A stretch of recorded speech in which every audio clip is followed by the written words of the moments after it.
Bismillahirrahmanirrahim. Alhamdulillahirabbil alamin. Wassalatu wassalamu ala Rasulillah wa ala alihi wa ashabihi ajmain. Amma ba'du ayyuhan nas, ittaqullaha mastata'tum wasma'u wa ati'u la'allakum turhamun. Kita lanjutkan ayat yang ke-17 dari surah Shad, di mana Allah Subhanahu wa taala berfirman, A'udzu billahi minasy syaithanir rajim. Isbir ala ma yaquluna wadhkur abdana Dawud dzal aidi innahu awwab. Allah berfirman, Isbir, bersabarlah engkau. Ini isbir, bersabarlah engkau, maksudnya isbir ya Muhammadu, bersabarlah engkau wahai Muhammad, kata Allah. Ala atas apa, ala atas ma apa yang yakuluna mereka katakan. Ya, isbir, bersabarlah kamu ala terhadap ma apa yang yakuluna mereka katakan. Muhammad, sabar ya kamu. Kalau orang-orang Mekah bilang kamu itu pembohong, ya. Padahal beliau bukan pembohong. Sedangkan di Indonesia ini ada pembohong, dibilang pembohong, marah. Ya. Bersabarlah engkau Muhammad terhadap apa yang mereka katakan. Wadhkur, dan ingatlah, kata Allah. Allah menghibur Nabi Muhammad sallallahu alaihi wasallam. Wadhkur, dan ingatlah abdana, hamba kami. Ingatlah cerita tentang hamba kami, hamba Allah maksudnya, yaitu Dawud, Nabi Dawud. Ingatlah kamu Muhammad cerita tentang Nabi Dawud. Nabi Dawud yang mana? Siapa dia? Zal aidi, dia yang mempunyai kekuatan. Za itu artinya yang mempunyai, al-aidi artinya tangan. Maksudnya orang yang mempunyai kekuatan. Nabi Dawud itu orangnya kuat. Innahu, sesungguhnya dia Nabi Dawud itu awwab, orang yang banyak bertaubat, banyak kembali kepada Allah. Nanti kita lihat ya. Allah berfirman di sini dalam tafsir diterangkan, bersabarlah ya Muhammad, wahai Muhammad, alama yakuluna, atas apa yang mereka katakan, yaitu alama yakuluhu al-kufaru min takdzibika, atas apa yang orang-orang kafir Mekah mengatakannya, ya, min berupa takdzibika, pendustaan terhadap dirimu. Jadi Nabi kita itu orangnya jujur, orangnya selalu berbuat benar, berkata benar. Yang seperti itu saja tidak dipercayai oleh orang-orang Mekah pada waktu itu. Wah, apalagi orang zaman sekarang, Pak. Ya. Wadhkur abdana Dawud, dan ingatlah kamu kepada hamba kami yang bernama Dawud. Zal aidi, orang yang mempunyai kekuatan. Al-aidi, yaitu al-kuwati. Zal aidi maksudnya zal kuwati. Fil ibadah. Sebagian tafsir mengatakan Nabi Daud itu orangnya kuat. Kuat apanya? Kuat dalam ibadah. Satu. Ada yang lain mengatakannya kuat dalam peperangan. Ya, dalam perang. Ini di sini dalam tafsir Al-Baghawi dikatakan Nabi Daud itu orang yang kuat dalam beribadah. Terus zal kuwati wala ibadah. Ada tafsir yang lain, tafsir Ibnu Abbas mengatakan Nabi Daud itu orang yang kuat, maksudnya mempunyai kekuatan, fisiknya kuat. Makanya di sini diceritakan ya dalam kitab Qasasul Anbiya diterangkan di sini bahwa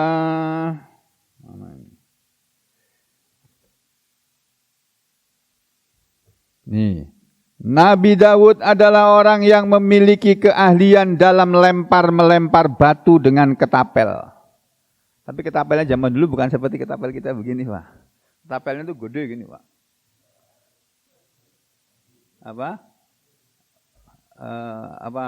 Ujungnya besar, diputar-putar gini loh. Wah. Itu batu. Tapi seperti diikat terus dilemparkan kemana yang dia mau lempar, itu kena. Itu Nabi Daud itu. Ya, dia mempunyai kekuatan wal ibadah, dzal quwati wal ibadati. Orang yang mempunyai kekuatan dan orang yang mempunyai kekuatan dalam ibadah, kekuatan fisik maupun kekuatan ibadah.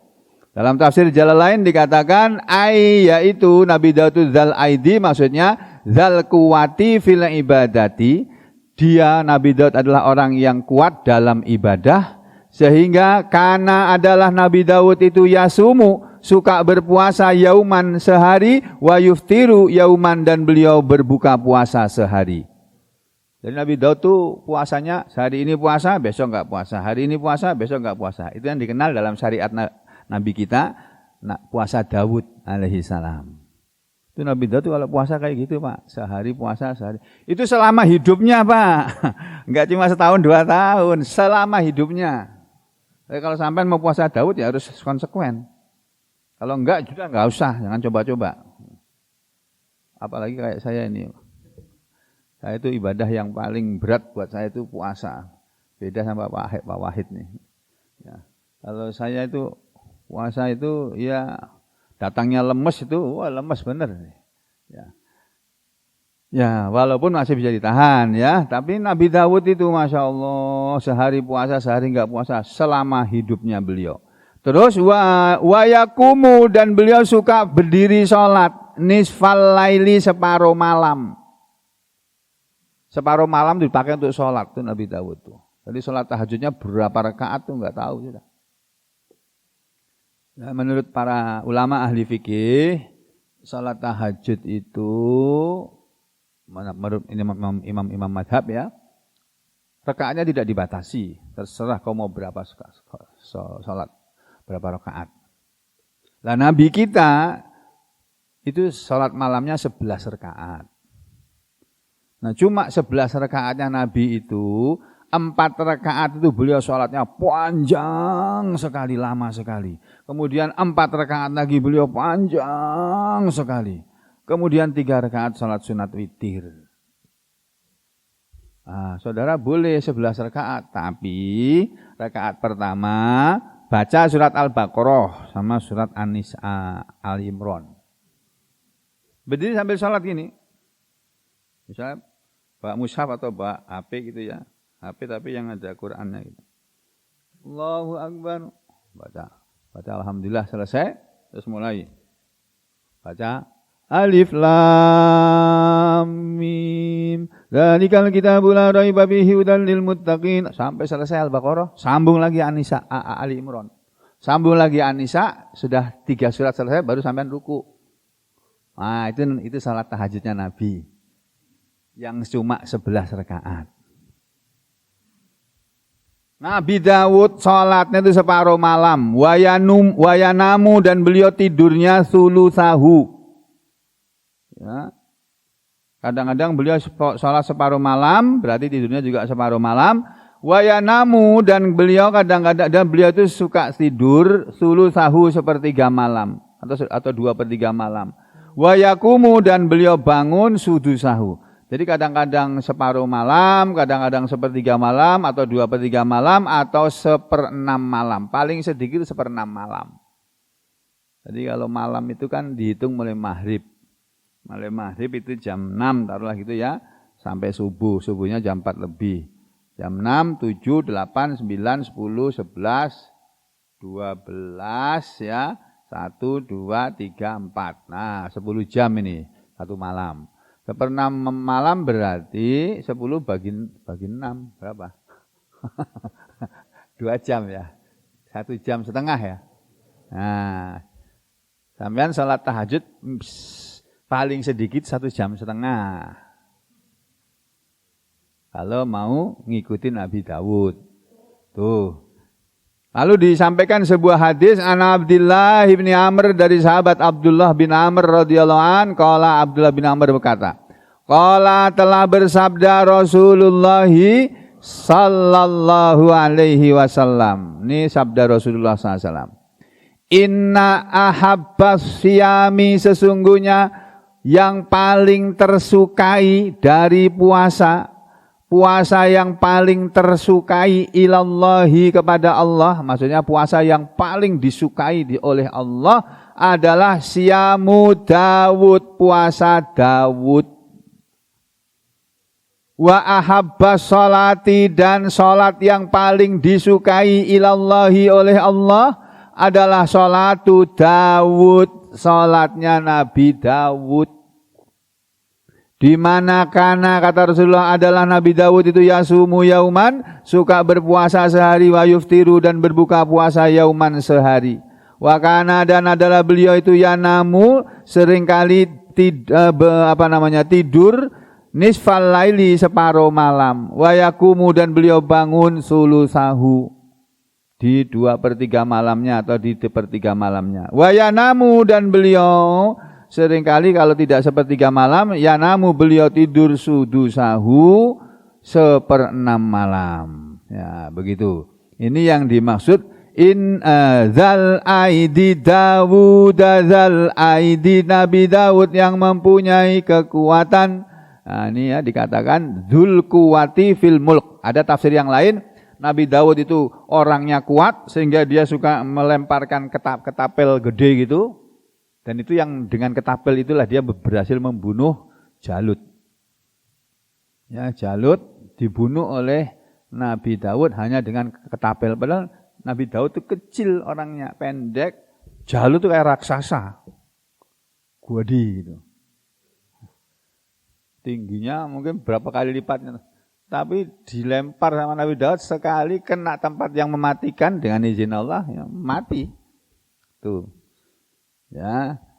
Nah, dalam tafsir dalam tafsir yang lain dikatakan Nabi Daud itu orangnya kuat, yang kedua ibadahnya kuat, yang ketiga dzul quwati zal aidi, Nabi Daud itu orang yang mempunyai mempunyai tangan, maksudnya kekuatan, yakni dzul quwati fil mulki, mempunyai kekuatan dalam kerajaannya.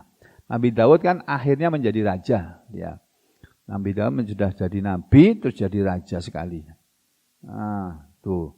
Ibnu Katsir mengatakan yazkuru ta'ala, Allah Ta'ala menyebutkan an abdihi, tentang hambanya, wa rasulihi, dan tentang rasulnya Dawud, yaitu Nabi Dawud alaihi salam, annahu kana, bahwasanya dia adalah za'aidin, orang yang mempunyai kekuatan, ya, wal aidu, dan kekuatan itu adalah al quwatu fil ilmi wal amal. Nabi Daud punya kekuatan dalam soal ilmu dan amal. Nah, ini Pak. Atau al-quwatu fit ta'ah. Nabi Daud mempunyai kekuatan dalam ketaatan. Taatnya kuat banget itu Nabi Daud. Terus ilmunya juga kuat, amalannya juga kuat. Nah, ini cerita tentang Nabi Daud. Nabi Daud ini diceritakan oleh Allah kepada Nabi Muhammad SAW supaya Nabi ikut seperti Nabi Daud. Jadi orang yang kuat, yang tegar. Walaupun didustakan oleh kaumnya, tidak terus patah semangat, tidak mau berdakwah lagi, tidak. Tuh. Nabi kita dinasihati, isbir ala ma yakulun, wadhkur abdana Dawud dzal aidi, innahu, sesungguhnya dia Nabi Dawud itu awabun, orang yang muti'un lillah.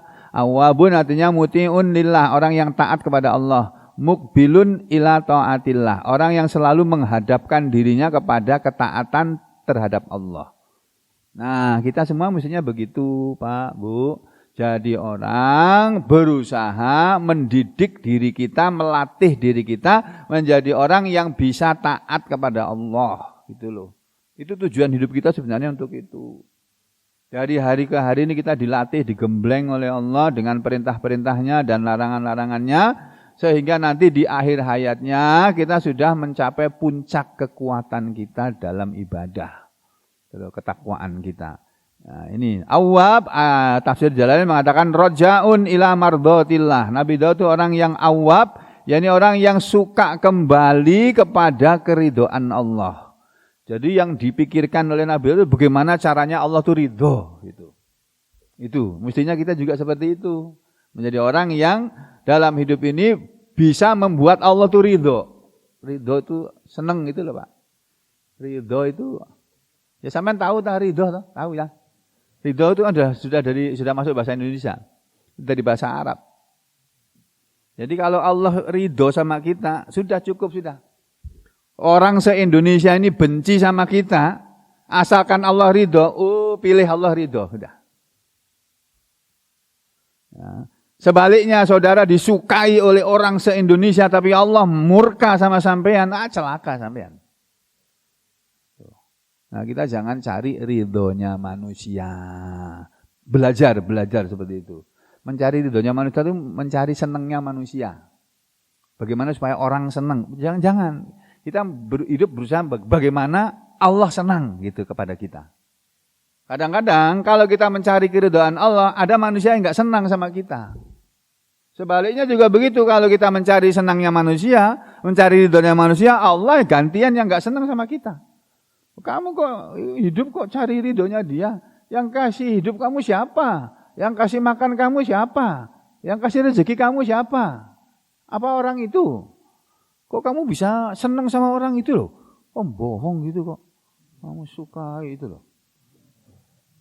Pengingkar janji gitu loh. Kok kamu sukai? Suka mencela-mencela gitu loh. Kamu sukai. Nah. Jadi saudara, kita dilatih, diajari oleh Allah Ta'ala untuk menjadi orang yang rojaun ila mardotillah. Dalam tafsir Al-Baghawi dikatakan Nabi Daud itu rojaun ilallahi azza wa jalla, orang yang suka kembali kepada Allah yang maha gagah dan maha agung, bitaubati, dengan bertobat, angkulli ma yakrohu. Bukan dari segala dosa, tapi angkulli dari segala ma yakrohu, apa yang Allah benci.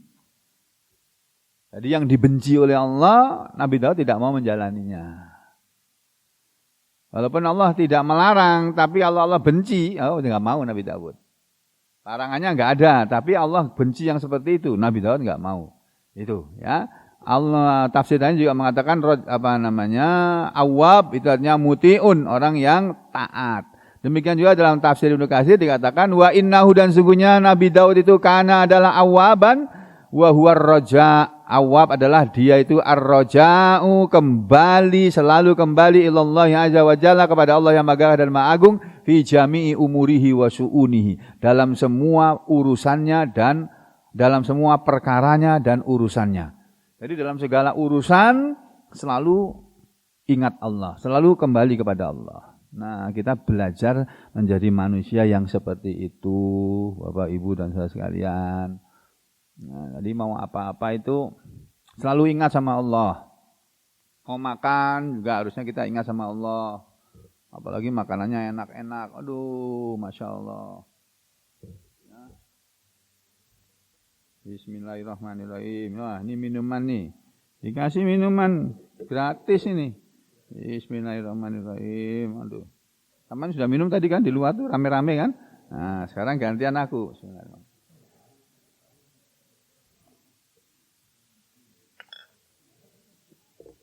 Alhamdulillah. Ini baru kopi. Belum, nanti sebentar lagi bubur atau batagor. Nah.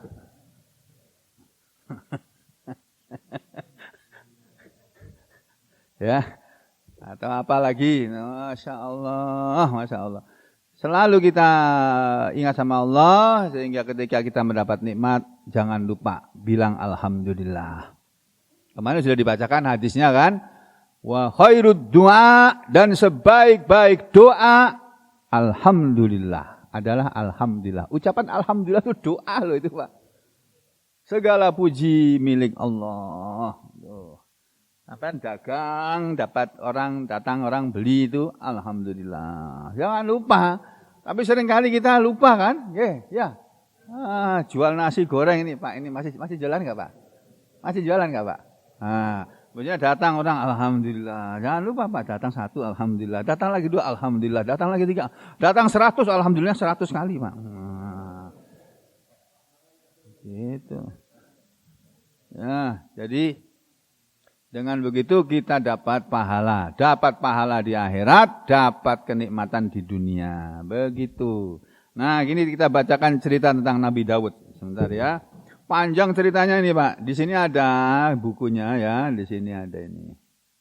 Mana tadi? Ini.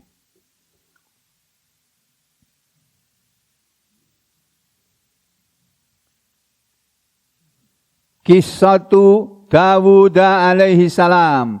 Kisah tentang Nabi Daud alaihi salam. Wa makana, dan apa yang terjadi fi ayyamihi, dalam hari-harinya. Wa dzikru, dan ini bab tentang penyebutan fadhailihi, keutamaan Nabi Daud. Wa syama'ilihi, dan keistimewaannya, kesempurnaannya. Wa dalailu nubuwatihi, dan petunjuk atau dalil tentang kenabiannya. Wa a'lamihi, ya, dan tentang pengetahuan Nabi Daud. Nah, ini dikatakan Nabi Daud, dia adalah Nabi Daud itu namanya Daud bin Isha bin Uwaid bin Abir bin Salamun bin Nahshuan bin Awi Nadzaba, susah ya, ibni Iram ibni Husur ibni Faris ibni Yahuda ibni Yakub ibni Ishaq ibni Ibrahim. Jadi Nabi Daud itu keturunannya Nabi Yakub, ya, yang nama lainnya Israel. Jadi Nabi Daud itu termasuk Nabi Bani Israel. Nah, Yakub ini bin Ishak, anaknya Nabi Ishak. Ishak itu bin Ibrahim, anaknya Nabi Ibrahim Al-Khalil, kekasih Allah. Abdullah, Nabi Ibrahim juga hamba Allah, wa nabiyuhu, dan nabinya Allah, wa khalifatuhu fil ardi. Sebentar. Nabi Daud itu adalah keturunan Nabi Ibrahim, ya, kekasih Allah dan hamba Allah. Dan Nabi Daud itu adalah nabinya Allah, kemudian khalifahnya Allah fi ardi Baitul Maqdis, di bumi Baitul Maqdis. Terus dalam sirahnya Muhammad bin Ishaq diterangkan an ba'di ahli ilmi, dari sebagian ulama, ya, yaitu an Wahb bin Munabbih, dari sahabat Nabi yang benar Wahab bin Munabbih, diceritakan karena adalah Nabi Daud alaihissalam itu qasirun, orang yang pendek. Orang-orang hebat itu pendek-pendek Pak. Napoleon Bonaparte itu pendek orangnya. Bukan cebol Pak. Pendek. Kalau cebol itu kan pendek banget. Enggak bagus. Ini orangnya enggak tinggi banget Pak. Biasa. Di bawah rata-rata gitu loh. Nabi Daud itu orang yang pendek, dia tubuhnya pendek, kemudian arzaqal ainaini.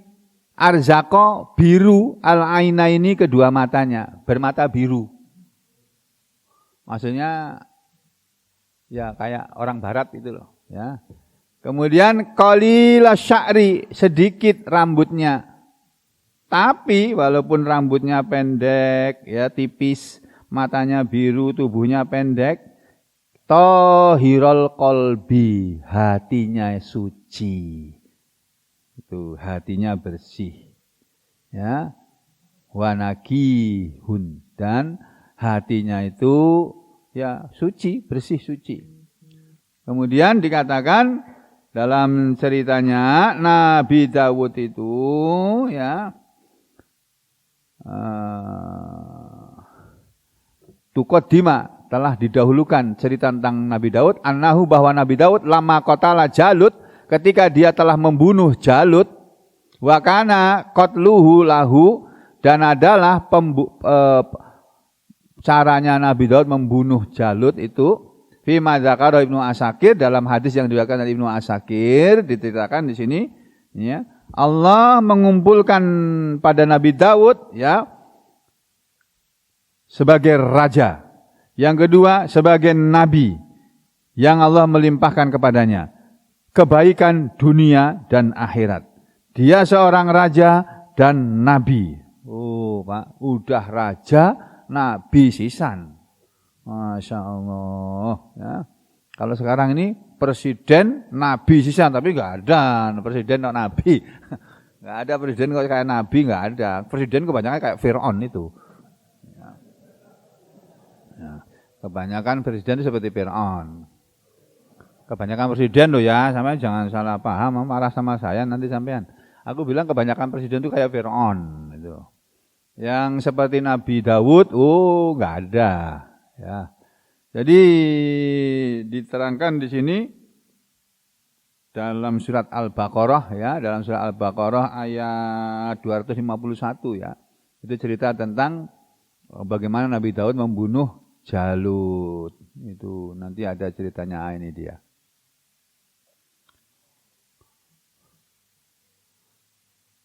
Wa qatala a'udzu billahi minasyaitonir rajim. Ya, ini loh.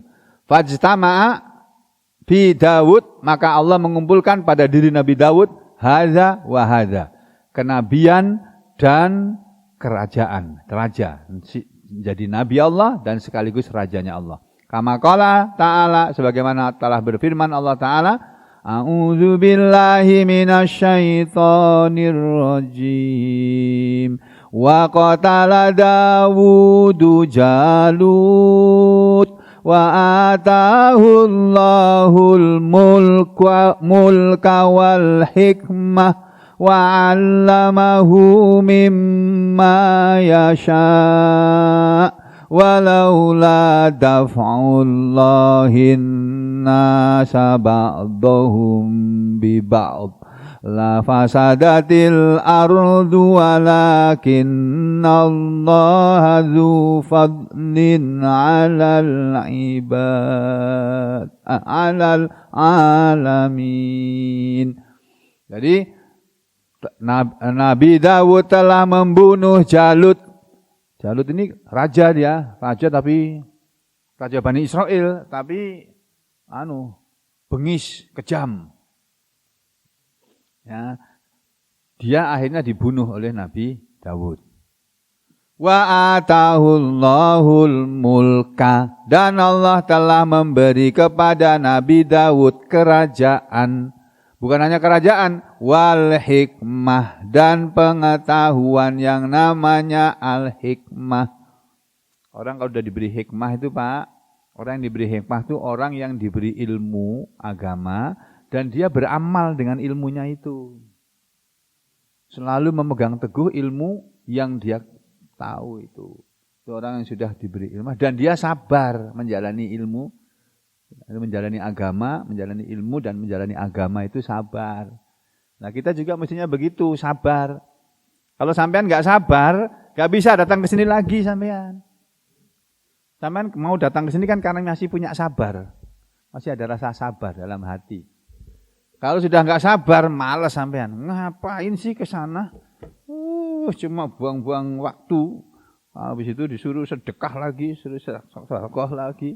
Duitnya kurang, nggak ada pembagian duit. Nanti kalau kerja salah dimaki-maki.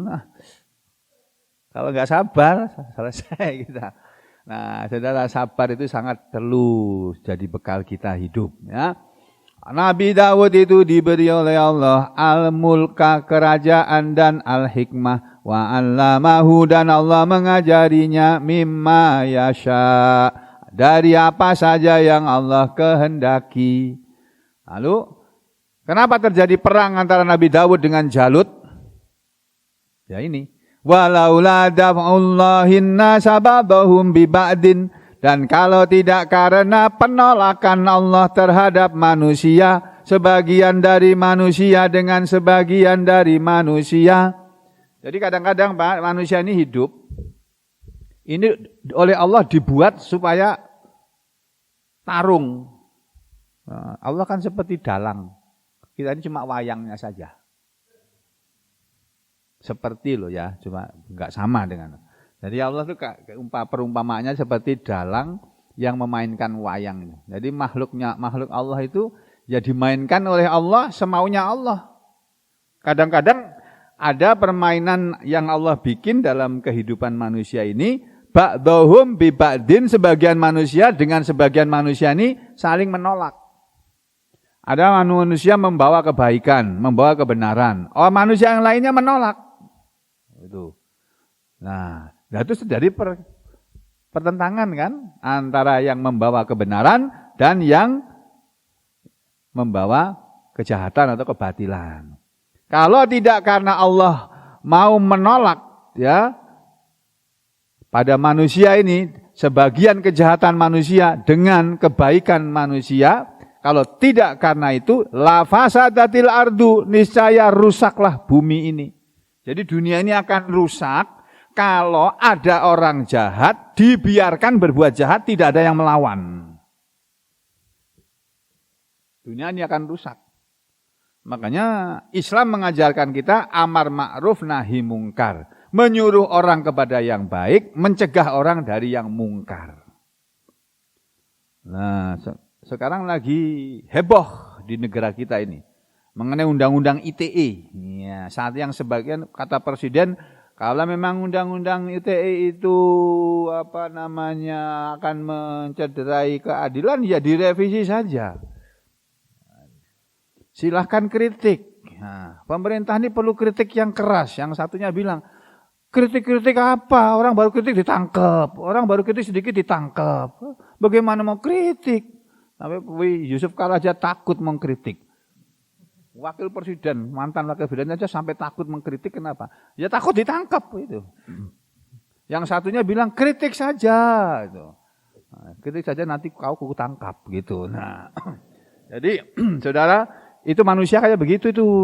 Manusia itu modelnya kayak begitu. Kalau dia sudah punya kekuasaan.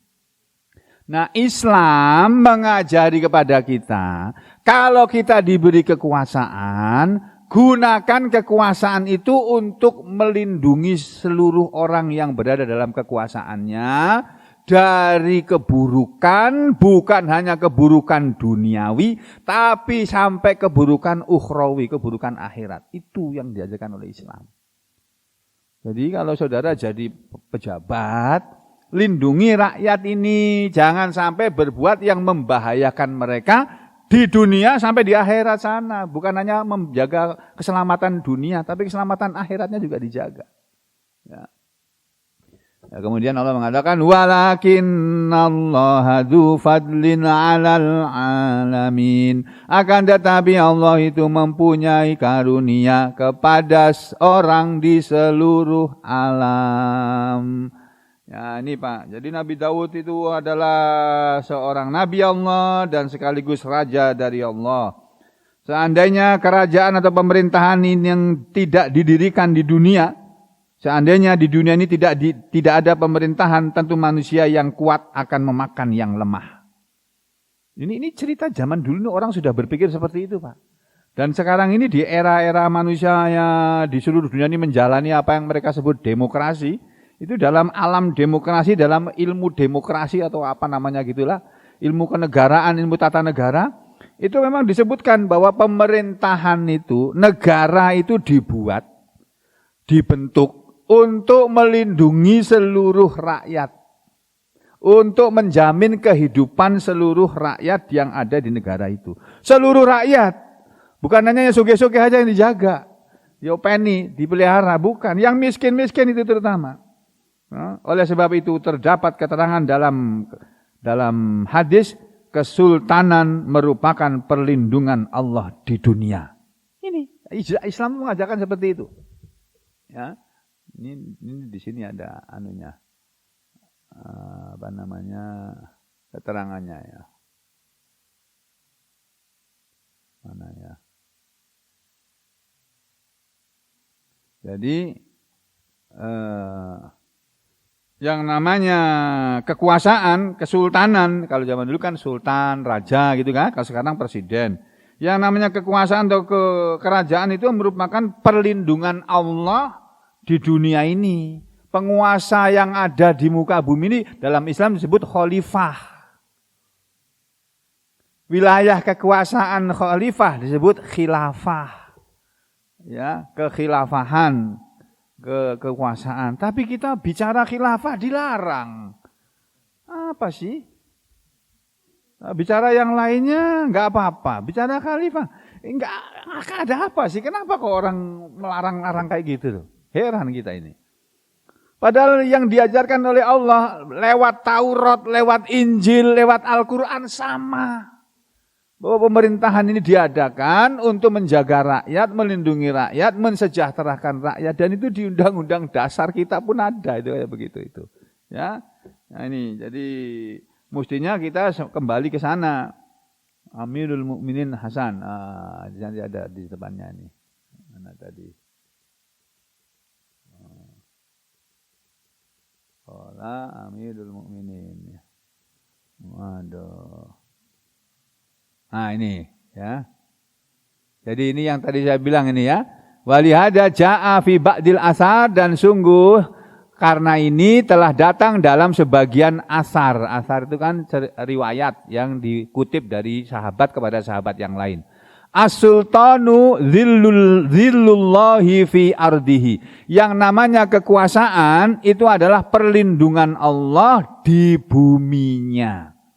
Jadi di bumi ini perlu ada raja, perlu ada presiden, perlu ada penguasa, kepentingannya untuk melindungi manusia yang ada di dalam wilayah kekuasaan si raja atau si presiden tadi, sebagai perlindungan Allah kepada mereka. Jadi menjadi penguasa mestinya menjadi petugasnya Allah, bukan petugas partai gitu. Dirubah itu. Ya, zillullah as-sultan itu zillullah, ya, perlindungan Allah fi ardihi. Ada perkataan Amirul Mukminin Utsman bin Affan yang menarik nih ya, tapi akan kita sambung nanti dalam pertemuan yang lain. Insyaallah. Aqulu qouli hadza astaghfirullah li wa lakum. Allahumma taqabbal minna innaka antas samiul alim wa tub alaina innaka antat tawwabur rahim. Wa sallallahu ala Muhammadin wa ala ali Muhammad walhamdulillahi rabbil alamin.